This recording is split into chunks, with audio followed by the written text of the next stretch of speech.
My name's Scott Reimer, McMaster Class of '88. Go Marauders. My sister-in-law, Dr. Joan Weber, who works at the Cancer Research Center at the Mayo Clinic in Phoenix, has called me a bit of a unicorn in the cancer world. I was diagnosed with prostate cancer 10 years ago at the age of 44, so I'm probably the youngest prostate cancer survivor you're ever going to meet. And exactly a year ago, I was completing my treatments for oropharyngeal cancer.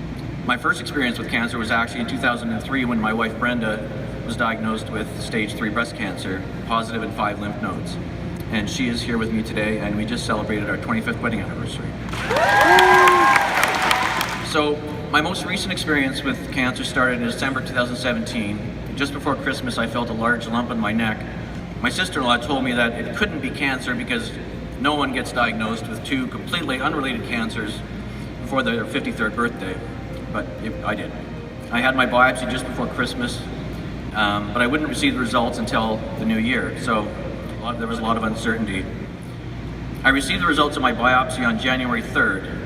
The general surgeon who did the biopsy told me I had squamous cell carcinoma with an unknown primary, and he said to me, "I can't candy coat this for you, you have metastasized cancer, and we don't know where it originated from." So I left his office believing that I wasn't going to make it. This is a feeling that is impossible to describe if you haven't been through it. Imagining how your family will work without you, not walking your daughter down the aisle or meeting your grandchildren. My son had just announced his wedding engagement a couple weeks earlier, and I had decided that I was not going to tell him the details if the news remained bad. His wedding date was only 7 months away. Over the next few weeks, I had several probes and scans done. On January 12th, I had my first meeting with an ENT specialist. The doctor told me, "I'm not going to tell you that your cancer is treatable. I'm going to tell you that your cancer is curable."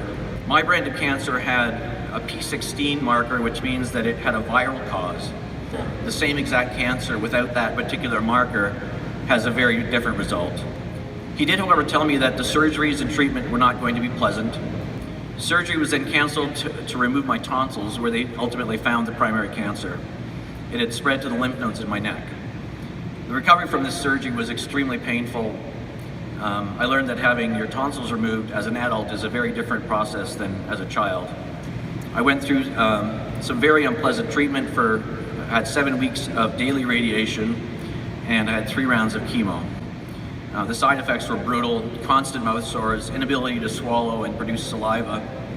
I had a feeding tube installed shortly after the treatments began, and I lost a total of 40 pounds, which for someone who had the classic dad bod, that wasn't altogether a bad thing. I would learn along the way that I could possibly suffer from permanent effects from the treatments. Most survivors have some impairment of their saliva glands. You'll hear me kind of slurring my words a bit because my mouth is getting dry. And I wouldn't know for a couple of years how full my recovery would be. I think I was, again, one of the lucky ones. 1 year later, I still suffer from dry mouth, and food definitely doesn't taste the same. But all things considered, I'm doing pretty good. But the period of time where I was unsure of my prognosis and was facing my own mortality changed me forever. When you're recovering from cancer treatments, you're trying to recover both physically and emotionally. So I can relate with the feelings of anxiety and depression that many sufferers have to deal with. I also witnessed it with my wife 15 years earlier. I remember trying to stay strong for her, but at the same time scared to death of losing the love of my life and the possibility of having to raise 2 children on my own. Feeling hopeless is a terrible thing. To a cancer patient, hope is the most valuable and precious commodity. The advances in breast cancer research have come a long way. Cases are diagnosed at an earlier stage, and improved surgery and drug treatment options are available now. Through research, we've been able to learn much more about how cancer works, how it interacts with the body's immune systems. But the work is far from over. Cancer is not one disease, it's hundreds of diseases.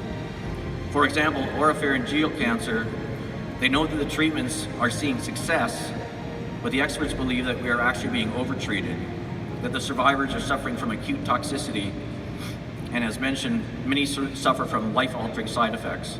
More research is still needed in the area of reducing the severity of the treatments while maintaining survival rates.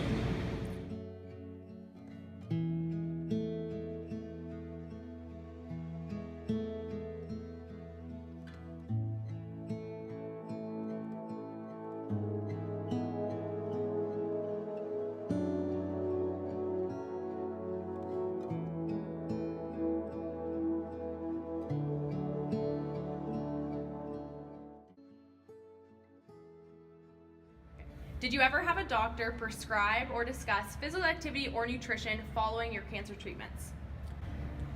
Not following the treatments. I had a nutritionist meet with me before the treatment started, but not after, and no discussion of physical activity. And I didn't either. What were your physical activity routines before cancer diagnosis and then after cancer diagnosis in your life?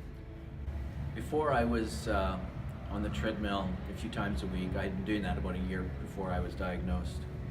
Following, I've been starting and stopping a little bit just because of energy levels and a few injuries, but I plan on continuing the treadmill. And prior to my diagnosis, I was going 3 days a week faithfully at curves, and then after off and on treadmill, walking the dog, and getting exercise that way. Do you notice any benefits from doing daily physical activity, since both of you have done it regularly at some point in your life? I can definitely tell I have better energy levels and better stamina from doing regular activity, yes. And I was in a lot better shape and felt good doing the exercise. And finally, do you believe that physical activity can have a great impact on your overall health? Yes, absolutely, because it's all about heart health and maintaining proper weight, because there are so many potential health effects of having excess weight and of having an unhealthy heart. And yes, everybody should be doing physical activity.